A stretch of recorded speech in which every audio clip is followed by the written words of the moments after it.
Hi, back again. So I'm up to, we're actually at the stage now where we can paint the flowers. I've taken off all the masking fluid except for this one. I thought I'd just show you how I do it. Because I do shake and because I've got terrible nails with all the clay work that I do, I use tweezers. And all I do is use a finger just to roll an edge up and then patiently and gently pull this away. I find it quite satisfying to do this. I like this bit. Oh, see, that's why you need to be gentle. To pull a little bit of the paper away just here. It's not the end of the world, I can fix that.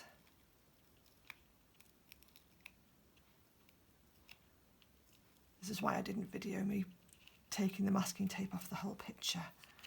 It just would have been a very boring picture, a video of me doing this for about half an hour. Right, might be a moment.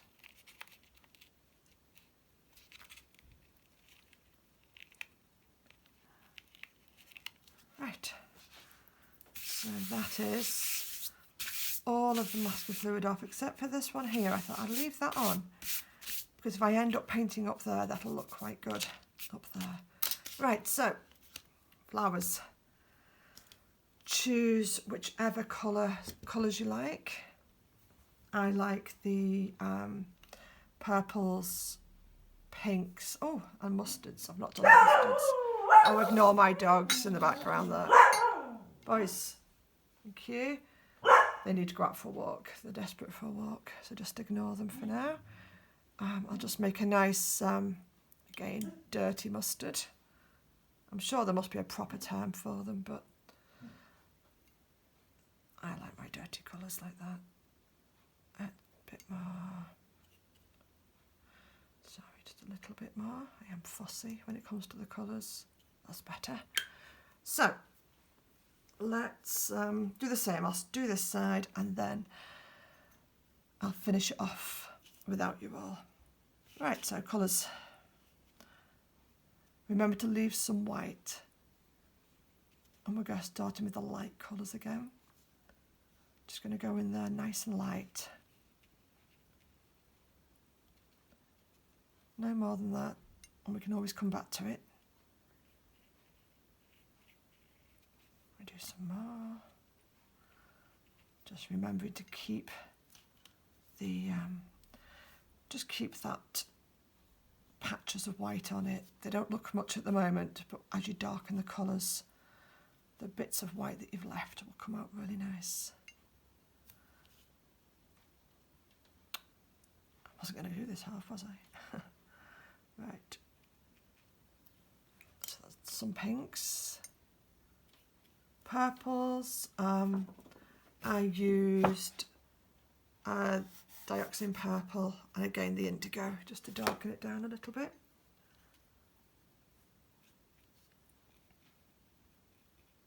Oops.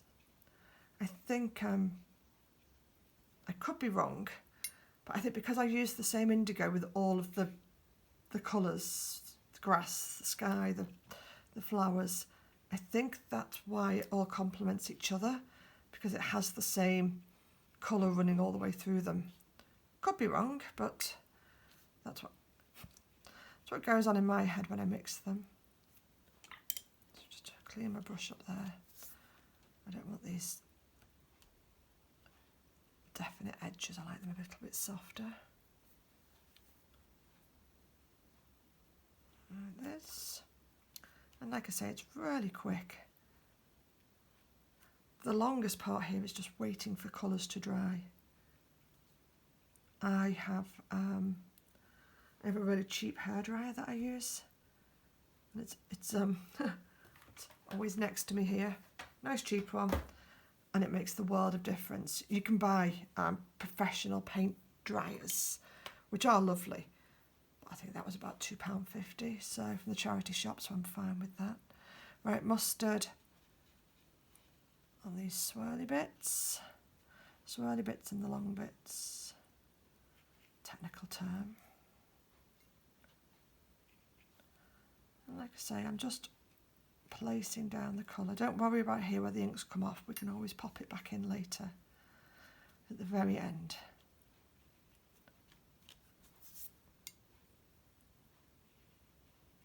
And again, leave some white. Don't know if you can see him up there.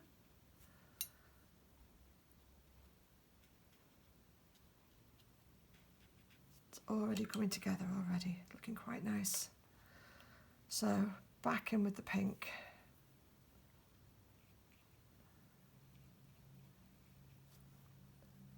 I think I want it to be a little bit stronger now. That's the same pink, but I've just not picked up the indigo with it.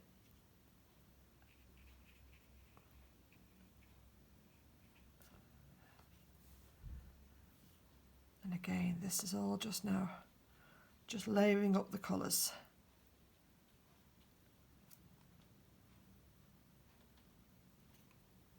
Another pink.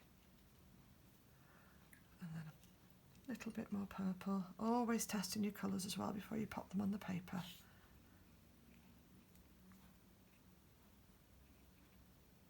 So I've done those layers and I blast it with the hairdryer.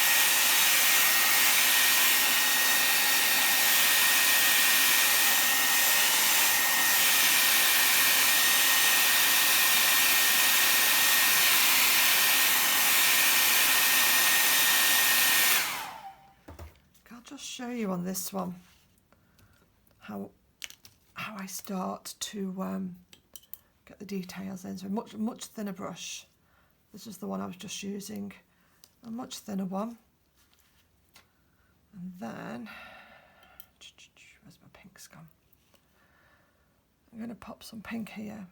Can you see that? I'm just going to pop some pink here. Just a watered down version of the raw colour. I'm also going to put a little blob of indigo here. And I'll just start mixing them.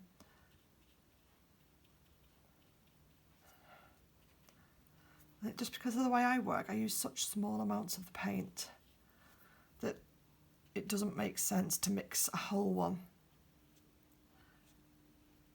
Sort of a really, really full tub of it. I just like to blend and make the colours as I go. Just plain water now, just thin off those edges.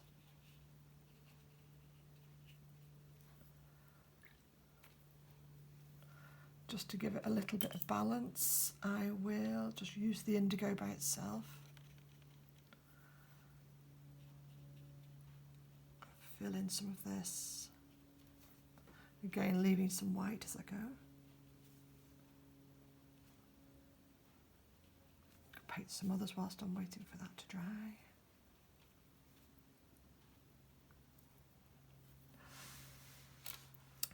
Now, got the pink here. Just going to pop a tiny bit Payne's Grey here, which is the colour we use for the sky. If we mix it together, it just makes another lovely shade of the pinky purple colour. I will go in at the end with the ink again and pop in a lot more details then. Once all the colouring is done, or the painting, it's all the colours on it, I'll just go over and over until with the pen until I'm happy with it. Let's just get this one going a little bit more.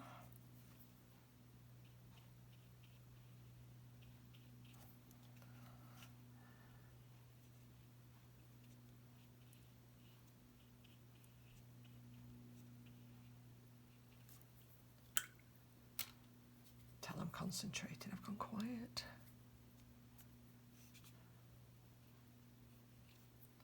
And this is just some watered down Payne's Grey, just to link those colours all together.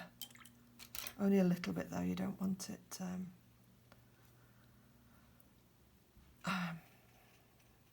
You don't want all the colours, all the pinks and purples to mix together. You want them, you want to be able to see the difference.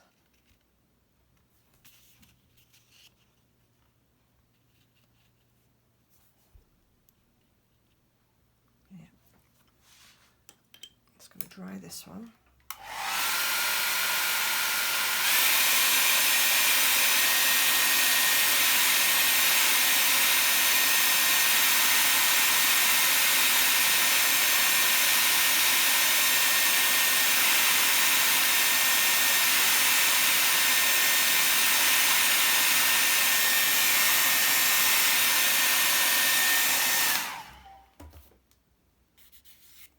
That feels okay.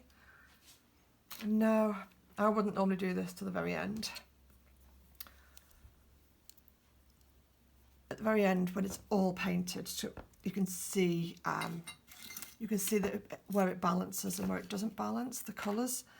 But I'm going to go in there now.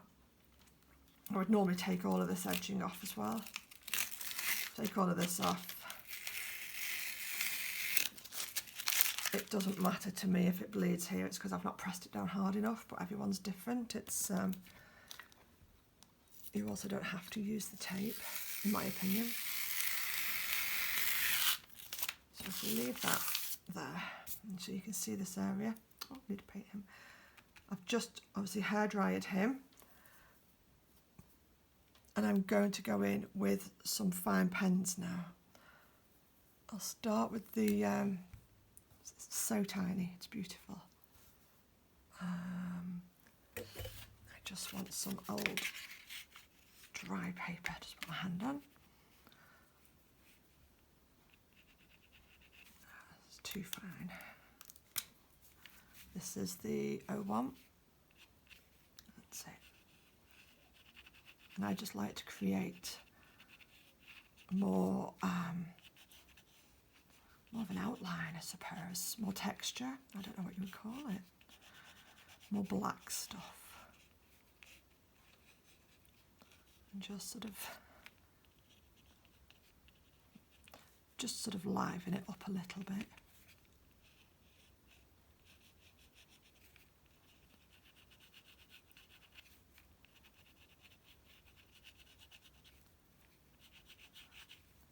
And you could use this with the fountain pen as well. It's just that I'm not 100% sure if it's definitely dry enough, the paper. So rather than risk it, I thought we'll just use these pens.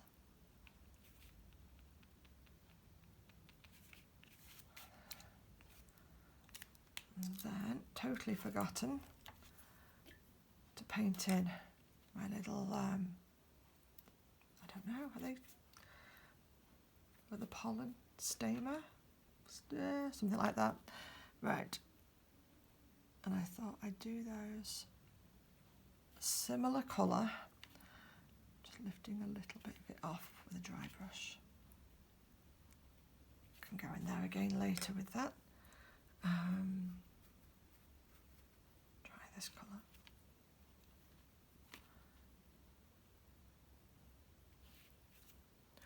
And that is basically it. You just do the same thing all over it, and you will end up with a nice moody field of poppies. One thing I've not done, sorry, I forgot. 02, I need a slightly thicker pen, an 02. When it's all dry and when you've done all of this pen work all over, then you can look at it and see where you would like some more things. I ended up, well, one of my children said to me, I need something along this line. And they're my greatest critics. They're brilliant. They're not shy in saying what they think. So these things here, which I end up on most of my pictures, they're just fillers. I then do lots of these, and yeah, I just do them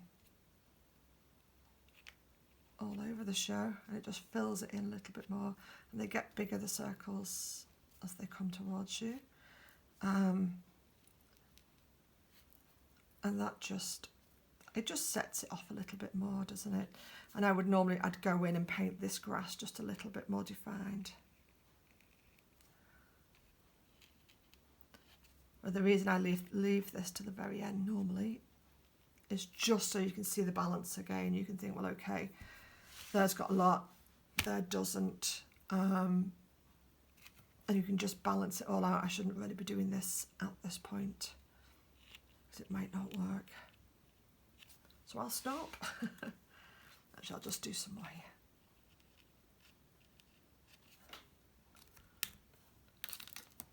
And that is that lovely little bit done. And as you can see, you could pop